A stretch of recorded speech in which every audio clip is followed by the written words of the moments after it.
رانا صاحب میں چاہتا ہوں پہلے ذرا اس پر آپ ایک بات کر دیجئے. اس طرح میں نے کہا کہ لوگ پاکستان میں گاہے بگائے جب بھی یہ مسئلہ کسی بھی حوالے سے اٹھتا ہے تو لوگوں کے ذہنوں میں سوال اٹھتا ہے, نجی محفلوں میں لوگ ڈسکس کر رہے ہوتے ہیں, ہم سے پوچھ رہے ہوتے ہیں کہ کیا کبھی کوئی ایسا مرحلہ آئے گا کہ جب پاکستان اسرائیل کو تسلیم کرے گا. بلکہ لوگ تو اپنے ذہنوں میں پوری تھیوریز بنا کے بیٹھے ہوتے ہیں کہ اچھا یہ ہو رہا ہے تو اس لیے ہو رہا ہے تاکہ یوں ہو جائے, پھر یوں ہو جائے تاکہ یوں ہو جائے, اور پاکستان سے تسلیم کروانا ہے.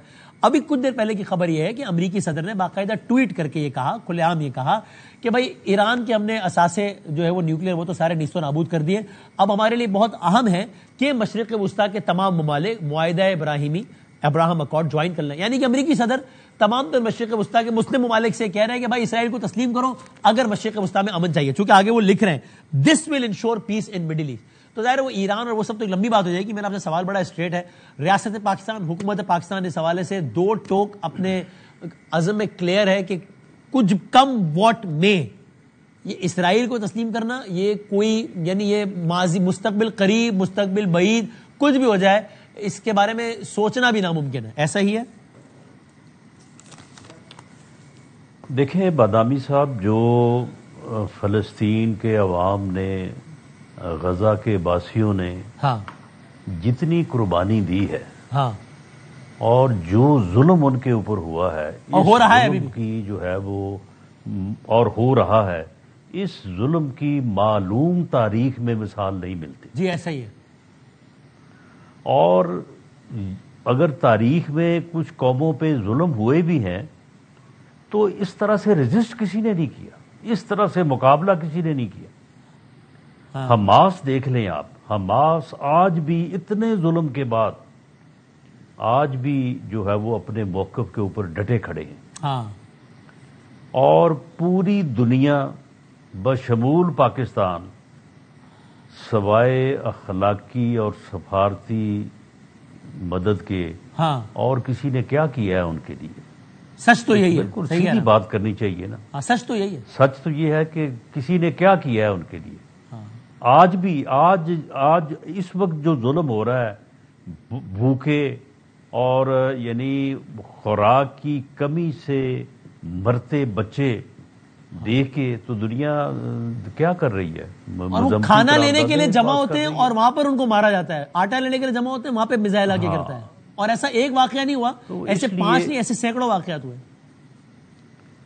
تو اس لیے میں تو کسی کو بھی اس حیثیت میں نہیں سمجھتا کہ کوئی اپنا موقف اختیار کرے. بھئی کیا موقف ہے آپ کا؟ اگر آپ کا کوئی موقف ہے تو آپ نے پھر کیا کیا آج تک؟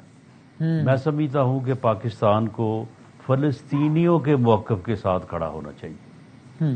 وہ جو موقف اختیار کرے ہم اپنا وزن ان کے پلڑے میں ڈالیں, ان مظلوموں کے جو ظلم برداشت کرنے کے ساتھ ساتھ مقابلہ کر رہے ہیں. وہ ایسا نہیں ہے کہ وہ صرف ظلم برداشت کر رہے ہیں, وہ مقابلہ کر رہے ہیں. تو ان کے ساتھ جو ہے وہ کھڑا ہوا جائے.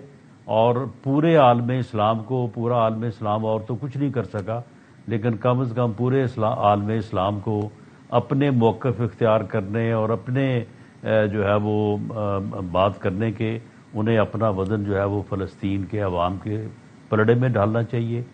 جو وہ فیصلہ کرے اور جو جس طرح سے وہ اپنے آپ کو منوانا چاہے, جس طرح. لیکن رانا صاحب آج ڈونلڈ ٹرمپ نے کھل کر مشرق وسطیٰ کے ظاہر ہے جس میں مسلم ممالک ہیں نا, ظاہر ہے کھل کر سب سے کہہ دیا نا کہ بھائی مشرق وسطیٰ میں امن چاہیے تو اس کو تسلیم کرو.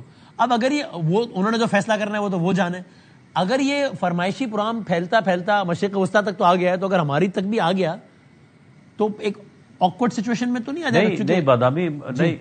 نہیں بادامی, امن جو ہے فلسطین کے مظلوم عوام سے زیادہ اور کس کو چاہیے؟ ظاہر ہے ان کے تو اپنے بچے مر رہے ہیں, ہم تو خالی دیکھ رہے ہیں. ان کو ہے نا, ایسا ہی ہے.